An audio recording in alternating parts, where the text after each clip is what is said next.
You are listening to Keep Canada Weird, a weekly weird news roundup by the Nighttime Podcast. Handsome Aaron Airport, you look great tonight. Did you shave, cut your hair, wash your face, get new glasses? Anything change? I just sat down and started talking to you, and I started to glow. Oh, extra handsome Aaron Airport tonight. I don't want to mess around too much. I want to get into special drinks just because I got a bit of a tickle in my throat. I ate some macadamia nuts before we record it, and that's never a good idea. I need to get into my special drink. For anyone interested, I am holding a ginger lemon kombucha, or in Cape Breton, we call them kombuchas. Ooh, nice crack. You got anything good over there? Oh, man, I've got God's honey. It's called water. Nectar of the gods. Yeah, and it's in a glass. It's a clear glass, so I can see through into the glass where the water is. I can see the water. So you know there's nothing weird in there, like a fish. And I'll have a drink right now, let you know how it is. The finest tap water of Sydney Mines. Straight out the pipe, straight from the source. Why don't we plug the recently released first episode in our Explainer series? Our intern, Matt, he has done his work here at Keep Canada Weird and the Nighttime Podcast. But as a parting gift, he left us a trilogy of episodes unveiling his deep dive into 3 specific story threads. The first one is available now on the Keep Canada Weird podcast, as well as the Nighttime Podcast's premium feed. It's a Keep Canada Weird explainer that goes back and tracks the history of egg versus egg gate. Did you listen to his report? I did listen to his report. I thought our intern did an excellent job. Really covered the story, really brought back a lot of memories for me. I had forgotten about some of those voicemails and some of the circumstances that surrounded that controversy. So it was very interesting and a nice walk down memory lane for me. So I'm looking forward to the next installments in the Explainer series. If you missed Egg versus Egg Gate, and even if you didn't, it is a fun trip down memory lane. But we don't have all night to reminisce about Keep Canada Weird days gone by. We're here to keep Canada weird by looking at the last week's unique, offbeat, and unusual stories that played out across Canada.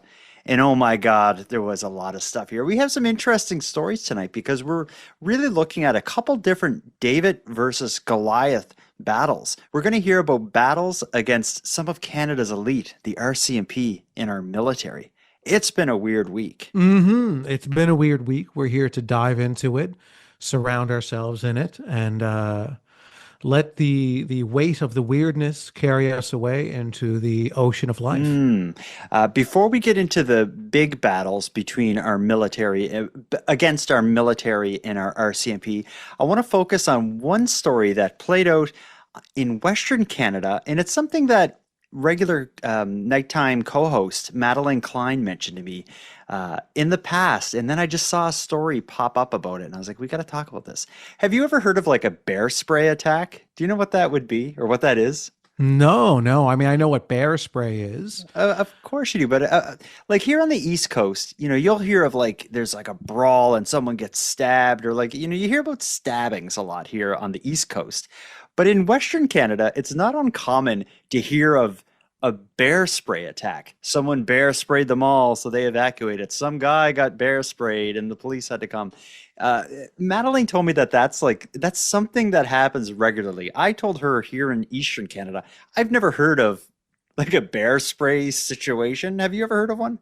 No, I just don't think we have the bear population that they would on the other side of the country. So yeah, maybe it's as simple as that. Yeah, I think it's just more people carry and own bear spray in that region. Therefore, it becomes the weapon of choice when you have no other weapons. We could like smash people with lobster traps, I guess. That's the stereotype. I threw them up against a lighthouse. I'm just thinking what our stereotypical thing would be. But regardless, well, it would just be taking a scoop of ocean water with your hand and throwing it in somebody's eyes. Yeah. The salt! Ah! It would do it, actually. But let's get to the story. Let's head to Saskatoon, where a night out took a wild turn after a bear spray brawl broke out in front of a bar. Here's the story. Saskatoon kept it weird. A Saskatchewan man is facing several weapons charges following a bear spray attack outside of a Saskatoon bar. It comes as police are seeing a significant uptick in bear spray incidents. This video garnering thousands of views on social media. It shows a man attacking another man with bear spray. People in the crowd can be heard gasping. It happened outside of Hudson's Canada pub on Saturday night. CTV News spoke with a Hudson's operating partner who says he's aware of the incident and says he's proud of how staff handled the situation. Saskatoon police say no arrests were made the night of the incident, but officers found the suspect the next day when they responded to another weapons call at a different bar. An 18-year-old man from Mosquito First Nation faces a number of charges, including assault with a weapon. Bear spray incidents have been on the rise in recent years. Last year, Saskatoon police recorded 367 incidents where bear spray was the most serious weapon in a violent crime. That's more than double the number of incidents in 2022. This year so far, there have been more than 100 bear spray incidents. Police Chief Cam McBride has previously said a new bylaw or changes to an existing bylaw are being considered to curb the growing number of bear spray attacks. Saskatoon police have made a proposal to the city outlining what the service believes it needs to address bear spray attacks in an effort to avoid attacks like the one outside this bar from happening again. First thoughts on that story is to go to a bar and think like, I'm going to bring a weapon in case I get into some trouble tonight. To have like a big aerosol can of bear spray like in your coat just seems a little clumsy. Because it not only is it the aerosol. How big are these cans though? Can't they come in smaller cans? I guess, but looking at the video that they referenced garnering thousands of views outside that bar in Saskatoon, to me it looks like the guy has a big aerosol can that also has almost like a horn sort of thing on it, so it like really like projects the spray. But maybe you can get smaller ones, but I don't think it's made to be carried like a concealed weapon or something like a. Yeah. I don't know. I don't even know what you'd use it for. Like, of course you'd use it to like get bears away, but would you take it with you when you're out camping, or would you just have it by your door in case a bear creeps up? No, you'd take it with you in the woods. That's so maybe it should be. Yeah, so it's probably made to be smaller then. Yeah, I mean, maybe the can that this individual had in this one particular circumstance had it in their vehicle. Maybe they went out and got it. And I don't know. I mean, we weren't there. We don't know all the circumstances that led up to the exact moment. I still think it's kind of like just a weird weapon. Like you can't feel like, the people who are brawling outside of the bar, I think they're full of testosterone and they want to feel big and tough and all this stuff. I just don't feel like spraying someone with bear spray is very macho. It's not macho, but it sure would be effective. Yeah. So you would put an end to whatever is going on. You would have this bear spray. You'd spray it.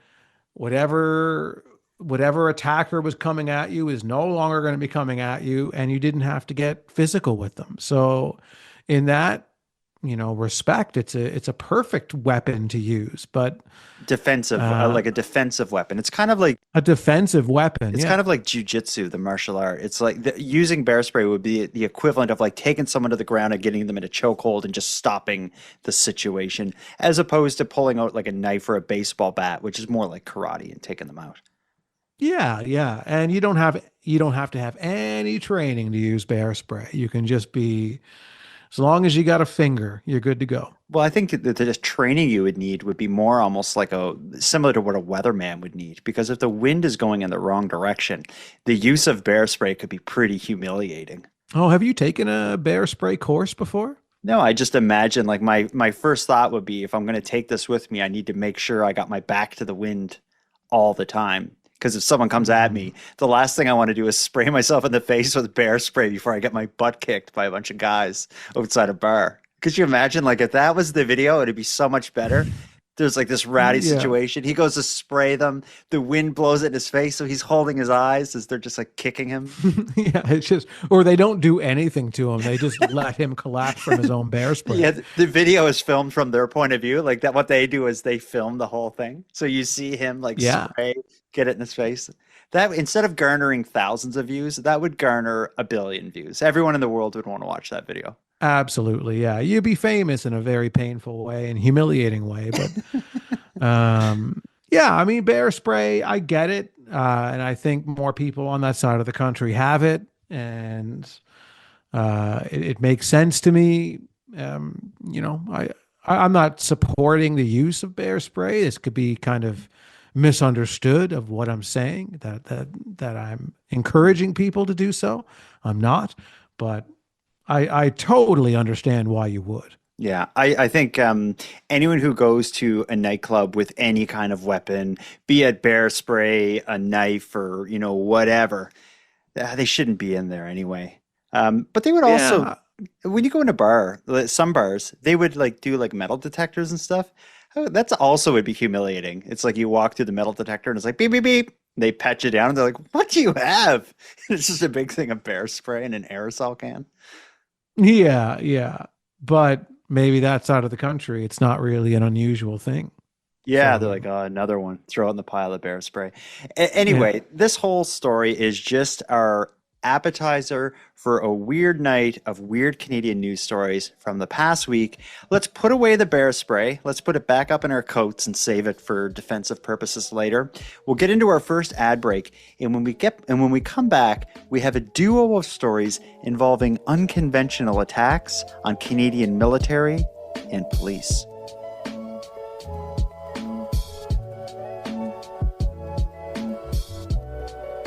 Handsome Aaron Airport, we usually start off the show with a voicemail. I didn't this week, so let's start off this segment with a voicemail. We're going to be hearing, again, stories involving unconventional attacks where it's a David versus Goliath type story. If you recall last week, we covered a story such as this. It involved woodpeckers that were wrecking siding. You remember that? I do, yeah. They A were banging. terrifying tale. They were banging their faces against the siding, basically. We have a listener named Jackie who heard that story and thought for anyone affected by this type of situation, she has a solution. Jackie knows a way to prevent woodpecker attacks. Let's give her a minute. Hello guys, this is Jackie from Washington State. Just listening to 161. And with the woodpeckers, what I do out here in the northern state is I flash CDs at them. They do not like shiny things. So we can hang out CDs, or I usually go out and just flash a CD at them, and they usually go away. Thanks. Love you guys. You want to take that one? Well, here's an issue I'm sure most homeowners would go through when trying to take Jackie's advice is they don't have CDs anymore. Did she maybe suggest hanging some CDs out as well?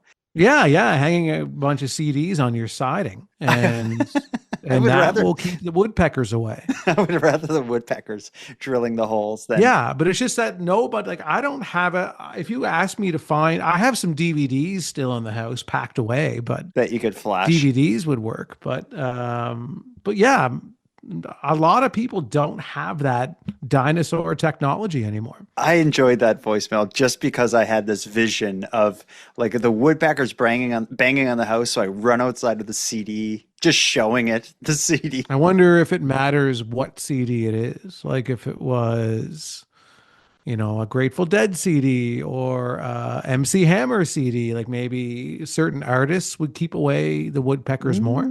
Possibly Nickelback, I guess. That seems to be the most unappealing CD out there. But let's get to the stories here. Yeah, all right. Let's travel over to Bonnyville, Alberta, where just this past Saturday night, someone stole a backhoe and used it to wage war on a police station. This is a wild one. Buckle up for this roller coaster. This is about the attack on the RCMP. This is what one RCMP police cruiser looked like after an excavator plowed through 5 of them in the Bonnyville RCMP Detachment Center parking lot shortly before 7 p.m. Saturday. Bo Mallory drove by the headquarters that evening. We stopped and just seeing what happened, and it was just atrocious. Investigators say the suspect stole the bulldozer from a nearby business and picked up several boulders on his way to the detachment center. He then dumped them by their headquarters, drove into 5 unoccupied police cars, and fled. Police, including a K-9 unit, found the man in a nearby tree line. Mallory works across the street. He couldn't believe the news. Something crazy, bizarre. I never thought it would ever happen in my town. Incidents like this can be frightening for communities, but in this instance, we believe there was no threat to the public. Bonnyville RCMP say this is not the suspect's first time interacting with police, and they say they're trying not to let Saturday's incident impact their service. 62-year-old David Mirko has been charged with 13 offenses, one of them stemming from last month. David Mirko called the dispatch center in Saskatchewan and uttered threats to kill RCMP officers. Bonnyville RCMP was clearly the intended target of this attack. Staff Sergeant Sarah Park says it's disheartening, citing an increase in violence against RCMP and negative social media comments that followed the attack, threatening the lives of RCMP officers. We're not going to let this get us down, and everybody's leaning on each other for support. Mallory says it's now the talk of the town. He hopes something like this doesn't happen again. Thank God no one did get injured. Kavi Malitharan, Global News. Ooh, that's a situation. There's a lot to unpack in this one. We'll start with the RCMP address the disturbing or troubling social media commentary in comments that were made about this. I went and looked it up, and I actually saw a lot of comments in support of what this guy did. But I think that's just people trolling. Yeah, that's the thing about no matter what you put online, there's just going to be the trolls are the loudest, and even if they're few and far between. So it's unfortunate. It's disappointing to hear anybody publicly supporting something like this. But I would love to know what this guy had going on, because it's obviously a beef with the police or with the RCMP, because like a month before he was calling dispatch and threatening to kill cops. Then he goes and steals, they refer to it as both a backhoe, a track hoe, and a bulldozer in the different articles that I found. When I look at the photo of the damage and what he did, to me it looks like it's an excavator that he's driving, but that's what I thought too. The same thing. But what it seems like what he did is he steals one, he uses it to pick up boulders and just kind of like drop them in front of the police station, and then he takes the machine over and just destroys a bunch of cars, flees, and gets arrested in the woods somewhere. I don't know. I would love to know what his beef is, not because I would want to give it any kind of I'm sure it's whatever it is. It's something ridiculous, and I'm 99.9% sure I'd be on the police's side in this. But I would just like to know, because to motivate you to do something that crazy, I would just like to know what makes a man break like this. I think this man probably has a lot of issues with a lot of different professions. I think he's got a problem with the police. I think he's got a problem with his local laundromat. I think he's got a problem with the bakery down the street. Do you think he had anything to say about the election even, this guy? Yeah, I think he hated both sides. I think he hated every party running. And then he started the backhoe party and asked you to join because your name is Jordan Backhoe Bus Stop Bonaparte. And foolishly I did join, not realizing what the plan was for the party and the platform they were running on.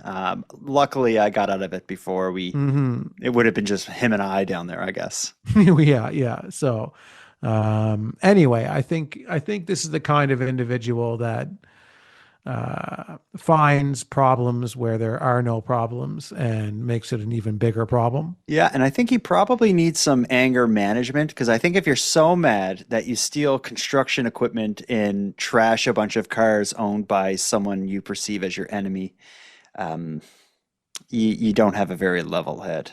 No, but we don't know. We're just speculating right now. Certainly, every story does have two sides, they say, so it would be nice to hear his side of the story. I have a feeling his side of the story is long and rambly. I can guarantee his side of the story is just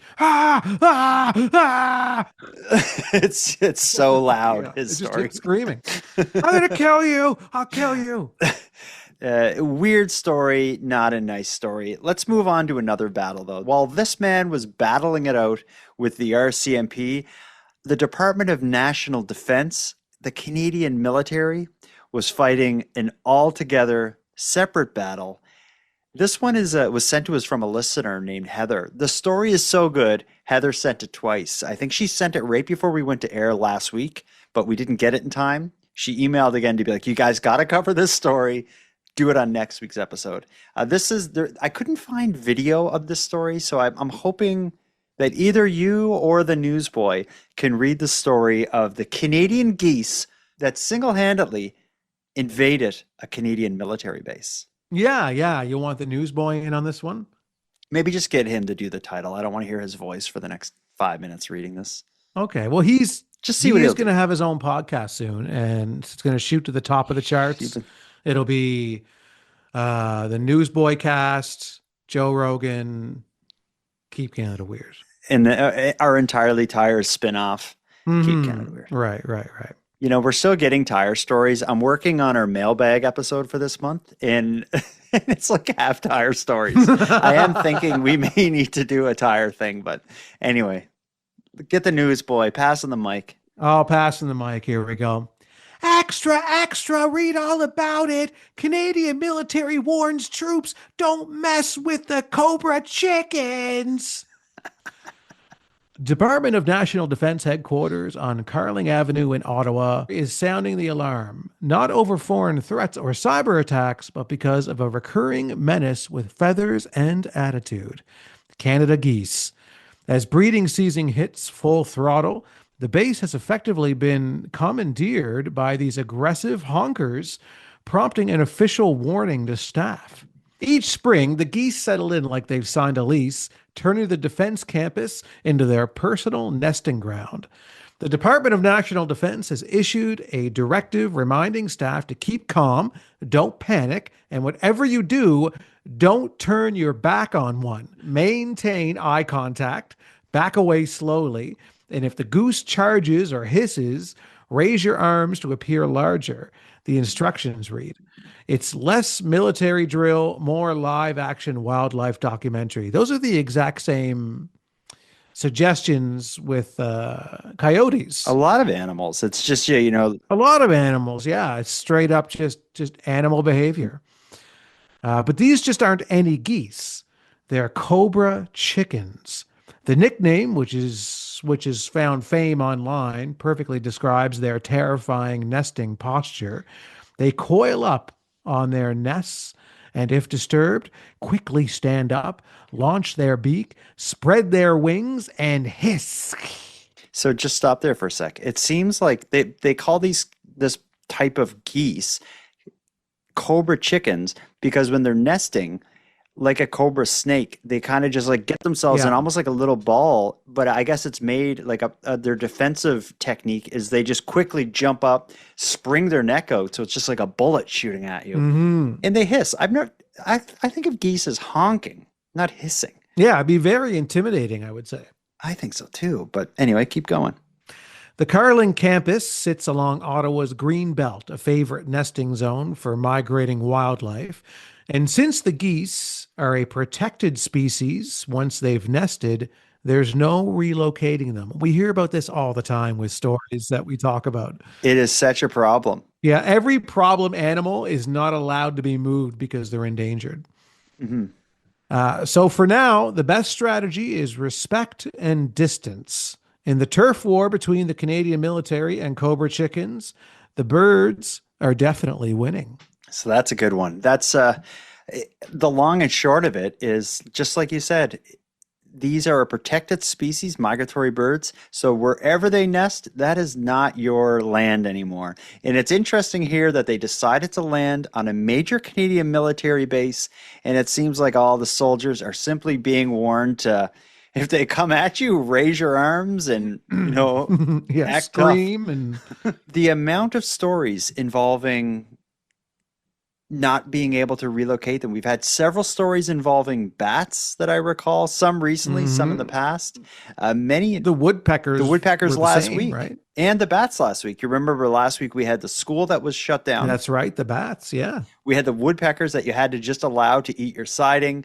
We now have a military base in Ottawa. You and I have been talking for a long time on this show about the animal uprising and our belief, not so much our belief, the trend we are seeing in Canadian culture that seems to suggest animals are trying to reclaim their natural spot on this planet. I don't know. Like for a while, I'm like, are we serious? Like, is this actually happening? Or are we just looking too deep into this? I don't know. Lately, it kind of sounds like it's happening. They're shutting down schools in New Brunswick. They're shutting down or they're invading a military base in Ottawa. I feel like the animals have likely infiltrated our decision and policymakers to make it so that we can't even do anything about it. It's not an animal uprising. They're just like they're flipping a switch very slowly. Yeah, if invading a military base isn't a sign that the animal uprising is already underway, it's not even just in planning phase. It is literally has begun. This is the sign. This is it.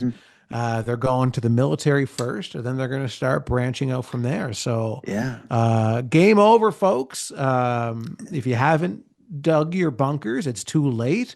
If you haven't submitted to the animal overlords like I have years ago, it is too late for you. It is done for you. You have nothing to look forward to. Your future is over. And I think the timing of this is pretty interesting as well, and it's quite deliberate. They're attacking a military base right now, right after our election. And the reason why I think now is important is because the military can't defend themselves because the policymakers saw to it that it is against the law to do something about these migrating birds finding nests. So the solution to the animal uprising would have been a political one. Had this happened before the election, the Liberals or the Conservatives would have changed their campaign to be like, we're going to get rid of the rules that prevent us from defending ourselves against the threat of animals. That party would have gotten power. The military would have been able to defend itself. They waited till the right time to do it. Our hands are tied behind our backs at this point. We're done. Here we are. And here we are. We're not in a good place. With this dark segment behind us, let's take our final ad break of the night, because I want to get refreshed, rejuvenated, and get into this next segment, because we're going out with a really good one tonight. I think this is going to be our first Keep Canada Weird segment, specifically focused on beauty and romance. Put on your eyeshadow, handsome Aaron Airport. We need you looking your best for this one. You told me at the top of this show that I already looked my best, and now that's not good enough for you?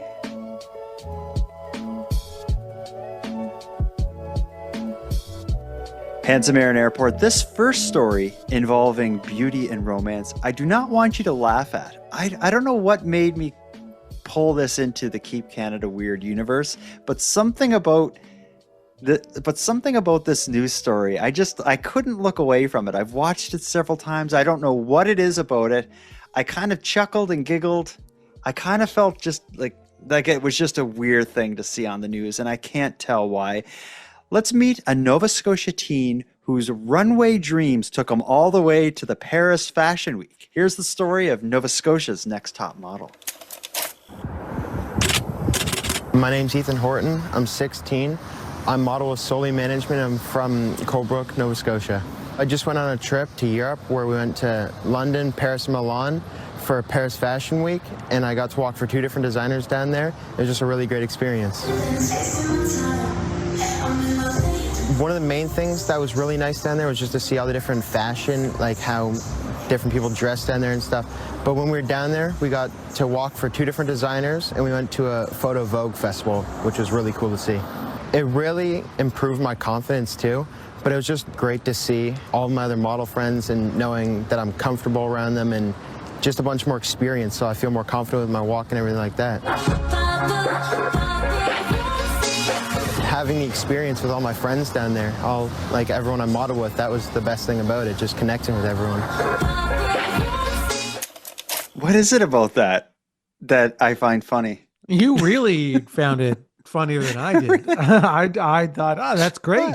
Great opportunity for a young model from Nova Scotia to go and do. Yeah, there's nothing like, I don't know what it is. I don't know if it was the music or just the idea of like going all the way, like going from small town Nova Scotia across the world to model at 16 years old. It just seems like maybe it's jealousy. I don't know. It is jealousy. I think you have a problem with the industry, maybe the modeling industry. Is that it?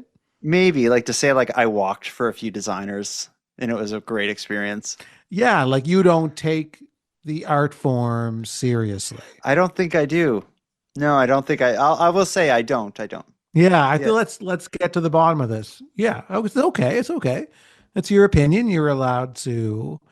Do you consider it modeling a skill? I don't think either. No.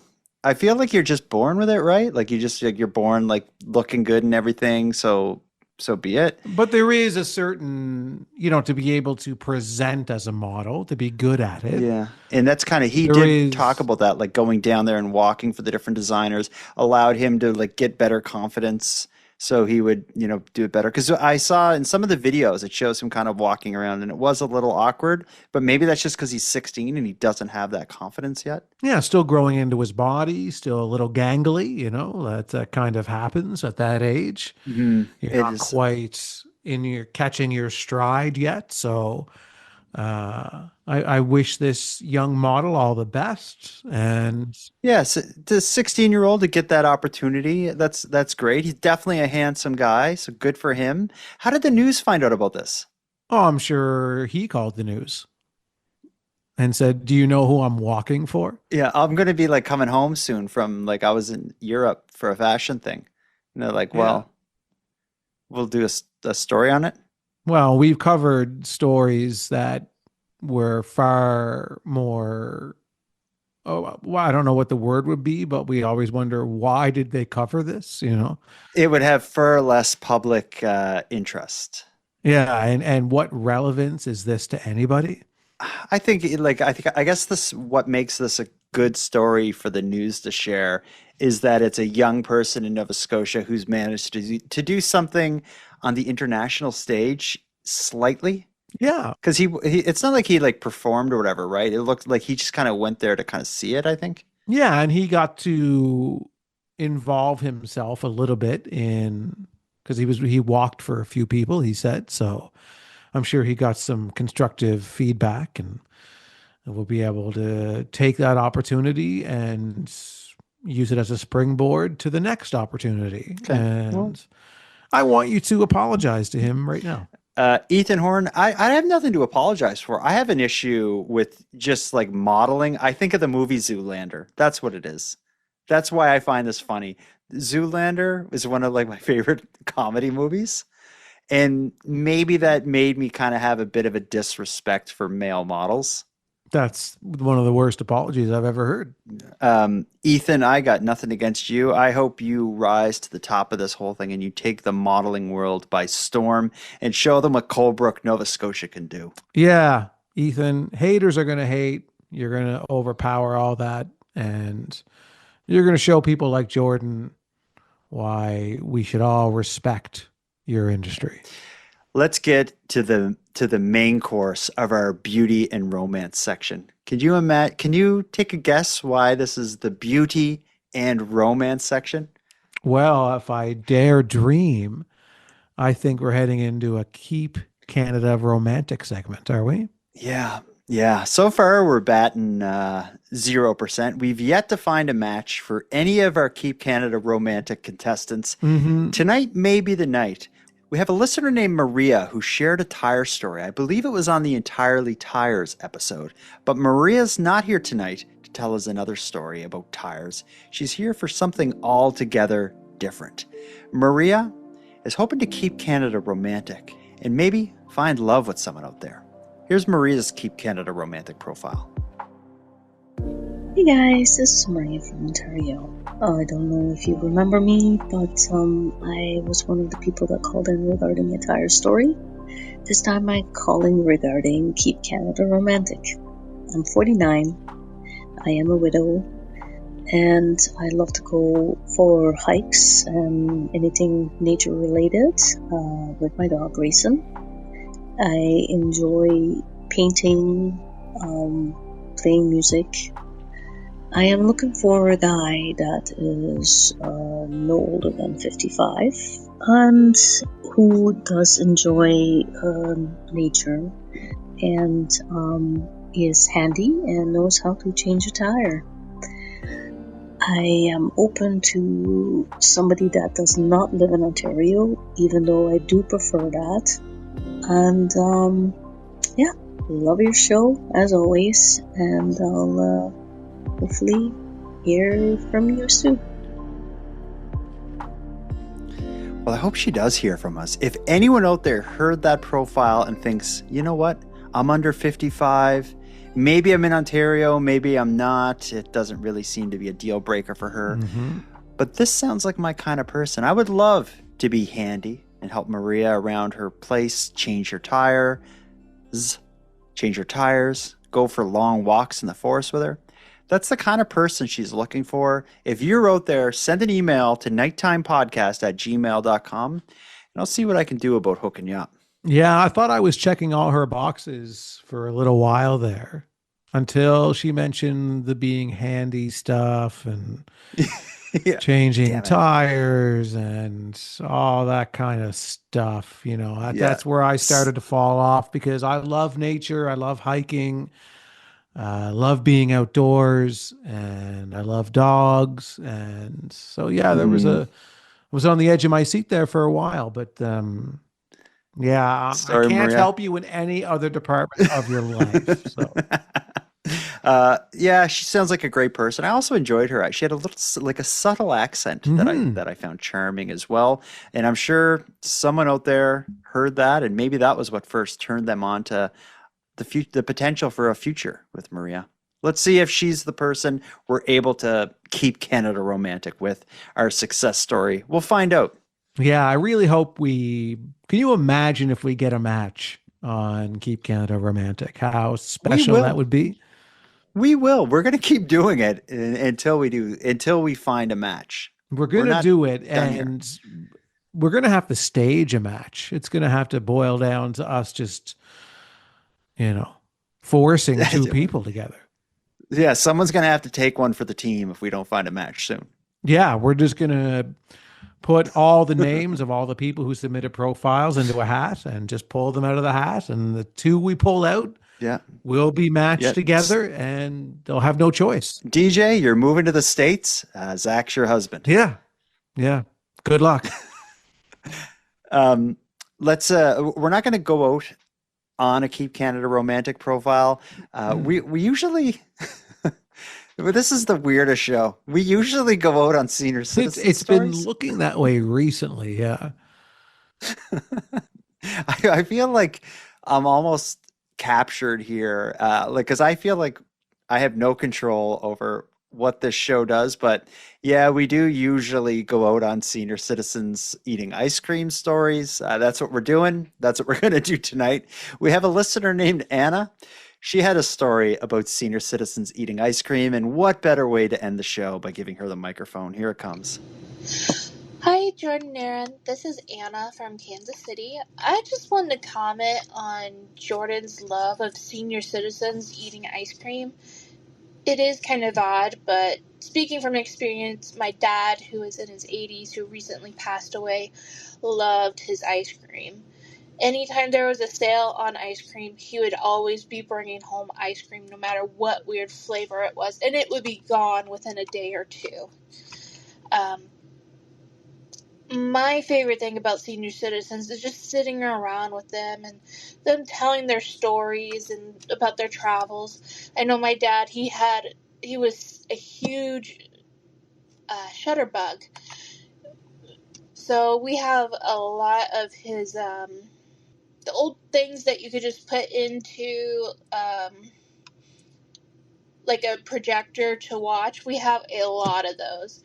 So yeah, I just wanted to drop in, follow up, and hopefully get a nice swag pack. You guys are awesome. Well, in there, she was talking about slides. Do you think Anna was only in that voicemail for the swag pack to get her badge? Oh, no question. No question. She has one on the way. Yeah, because it's really came out. She's like, really hope I get that swag pack,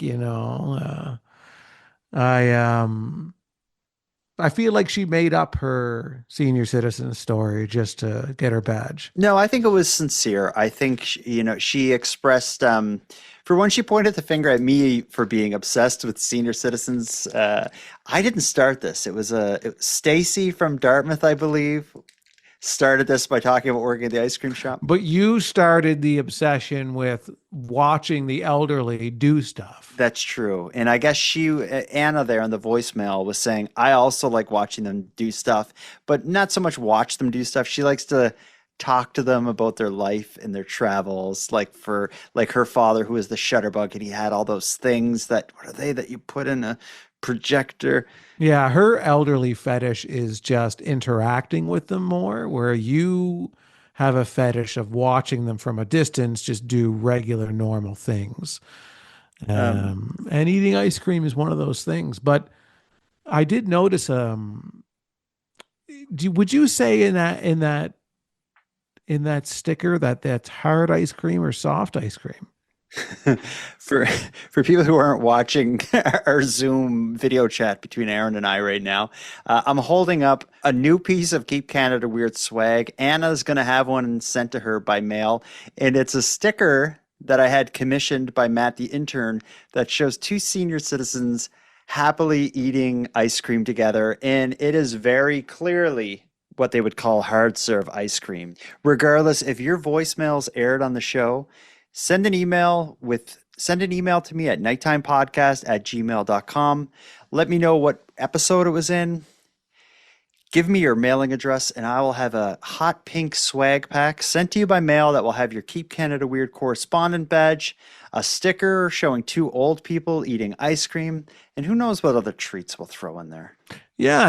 You never know what mystery treats you might find in a swag pack, but melted ice cream would be a great unexpected surprise in a swag pack. You never know. But I think we've done a lot here. We've had our weird news stories. We've entertained listeners with stories of seniors.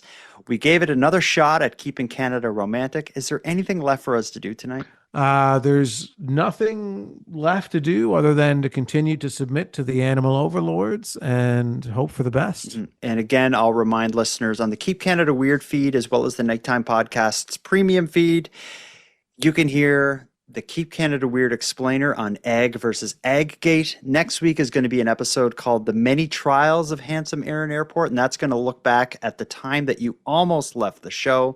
We're going to have a special drinks episode that's in the wings as well. And then we got to get April's mailbag. We're a little bit behind on that. We got a lot to do. We got to get to work. Let's wrap this up. It's a busy, busy month, so let's wrap this up and start working on next week's episode immediately after this. Handsome Aaron Airport. Until next time. Jordan, bus stop, backhoe, Bonaparte. Until next time. Your Handsome Aaron Airport. I have a newfound appreciation for male modeling. I think you should give it a chance, and I will support you. And Jordan, until next time, no, I'm not crying. I've just been viciously sprayed with bear spray, and it wasn't that bad.